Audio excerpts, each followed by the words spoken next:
അസ്സലാമു അലൈക്കും വറഹ്മത്തുള്ളാഹി വബറകാതുഹു. പ്രിയമുള്ള മുഅ്മിനുകളെ,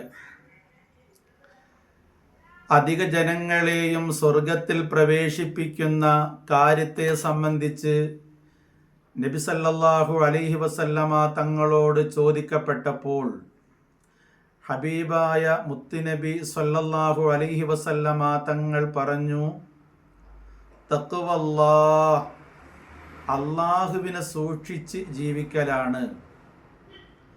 നാം ഏത് ഇരുട്ടിലാണെങ്കിലും അതല്ലെങ്കിൽ ഒറ്റക്കൊരു റൂമിലാണെങ്കിലും നാം എവിടെ തനിച്ചാണെങ്കിലും അവിടെയെല്ലാം അള്ളാഹു എന്നെ കാണുന്നുണ്ട് എന്നുള്ളൊരു ബോധം നമ്മുടെ മനസ്സിലുണ്ടായിരിക്കണം.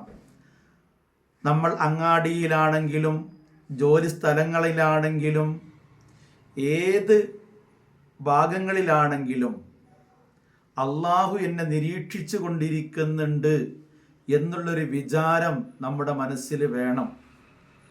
അവിടെയെല്ലാം അള്ളാഹുവിന് സൂക്ഷിച്ചുകൊണ്ട് നാം ജീവിക്കണം. അള്ളാഹുവിൻ്റെ കൽപ്പനകളെ ജീവിതത്തിൽ കൊണ്ടുവരിക, അള്ളാഹു ഒഴിവാക്കാൻ പറഞ്ഞ കാര്യങ്ങൾ ജീവിതത്തിൽ നിന്ന് മാറ്റി നിർത്തുക. അപ്പോഴാണ് നാം ഒരു യഥാർത്ഥ മുത്തഖിയായി മാറുന്നത്.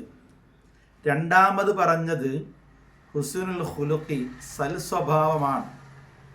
നാം എല്ലാവരോടും നാം പെരുമാറേണ്ടത്, നമ്മുടെ സംസാരം അതെല്ലാം അള്ളാഹുവും അവൻ്റെ പരിശുദ്ധ പ്രവാചകനും ഇഷ്ടപ്പെടുന്ന രീതിയിലായിരിക്കണം. നല്ല സ്വഭാവമുള്ളവരായിരിക്കണം. ഒരിക്കലും മനുഷ്യന്മാരെ വെറുപ്പിക്കുന്ന രീതിയിലുള്ള വാക്കുകൾ നമ്മുടെ പക്കൽ നിന്ന് ഉണ്ടാവരുത്. കൃത്യമായി നിസ്കരിക്കുന്നവനാണ്, നോമനുഷ്ഠിക്കുന്നവനാണ്, എല്ലാ ഇബാദത്തുകളൊക്കെ ചെയ്യുന്നവനാണ്, പക്ഷേ സ്വഭാവം വളരെ മോശമാണ്. അങ്ങനത്തെ ഒരു വിഭാഗത്തിൽ നാം പെട്ടുപോകരുത്.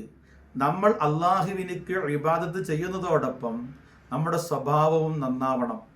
അപ്പോഴാണ് നമ്മൾ സ്വർഗാവകാശികളിൽ ഉൾപ്പെടുക. അതുകൊണ്ട് ഞാൻ ഈ പറഞ്ഞ രണ്ട് കാര്യങ്ങൾ, ഒന്ന് അള്ളാഹുവിൽ തഖ്വ ചെയ്തുകൊണ്ട് ജീവിക്കുക, അള്ളാഹുവിനെ സൂക്ഷിച്ചുകൊണ്ട് ജീവിക്കുക. രണ്ട്, സൽസ്വഭാവികളാവുക. ഇത് രണ്ടും നമ്മുടെ ജീവിതത്തിൽ നാം കൊണ്ടുവരണം.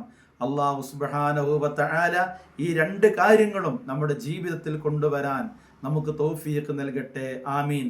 നമുക്കും നമ്മുടെ പ്രിയപ്പെട്ട മാതാപിതാക്കൾ, ഉസ്താദുമാർ, എല്ലാ മുഅ്മിനുകൾക്കും മുഅ്മിനാത്തുകൾക്കും അള്ളാഹു പുറത്തു തരട്ടെ. ആമീൻ. ജീവിച്ചിരിക്കുന്നവർക്കും മരണപ്പെട്ടു പോയവർക്കും അള്ളാഹു അവൻ്റെ ജന്നാത്തുൽ ഫിർദൗസ് അള്ളാഹു നൽകുമാറാകട്ടെ. ആമീൻ യാ റബ്ബൽ ആലമീൻ.